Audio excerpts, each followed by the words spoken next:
So Lindsey Graham might have just topped himself for one of the dumbest things he's ever said. And he said it today earlier on Fox News. Senator, is there systemic racism in this country in policing and in other institutions? No, not in my opinion. We just elected a two-term African-American president. The vice president is of African-American Indian descent. So our systems are not racist.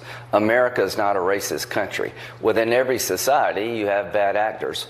The Chauvin trial was a just result. And so that's Lindsey Graham basically saying that systematic racism, prevailing racism, doesn't exist in the United States because Barack Obama was president and Kamala Harris is currently vice president, saying that we've had two people of color in recent years hold very high office, and so therefore systemic racism doesn't exist. And that's absolutely BS. And this is part of the Republican narrative. They have two big lies. They have the big lie about the election, and they have this other big lie, which is supposedly that beyond individual interactions, there's no systematic prejudice or inequality in the United States. That there may be bad apples, he throws Derek Chauvin under the bus here, but there's no systems in place that make things unequal between white people and other minorities, blacks in particular. But we know that's ridiculous. We know that's ridiculous. We know that, for instance, when Barack Obama got elected, it led to a nationwide backlash against him.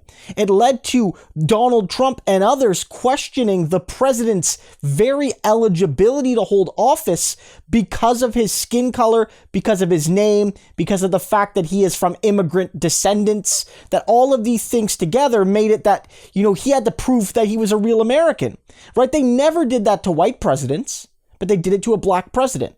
So yeah, there's progress being made. Yeah, it's significant that in recent years, more and more people of color have held higher office, but it doesn't negate the fact that when it comes to policing, housing, education, the justice system more broadly defined, all of these sorts of things, there are systemic disadvantages for people of color, right?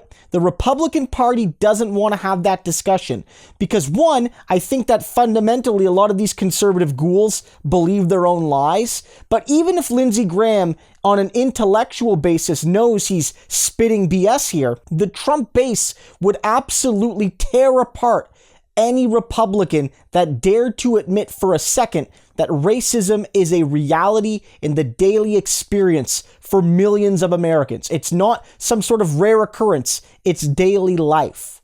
And again, this is not just Lindsey Graham. A couple nights ago on Fox News, Laura Ingraham she actually said that the big lie isn't Donald Trump in the election and the Republicans in the election. The big lie is Joe Biden talking about racial inequality. And so this is going to be a fight going forward. And this is one of the real dangers because you can't face a problem without acknowledging it. And so long as the Republican Party, almost in its totality, refuses to acknowledge systematic racism against black people in particular, but other groups as well, nothing is going to change. And you're going to have people in 2024, not just, hostile to the idea, but basically running on platforms of white nationalism like Josh Hawley and so many others. It still remains a dark day for America. They cannot admit the truth and they can't move beyond this harmful period.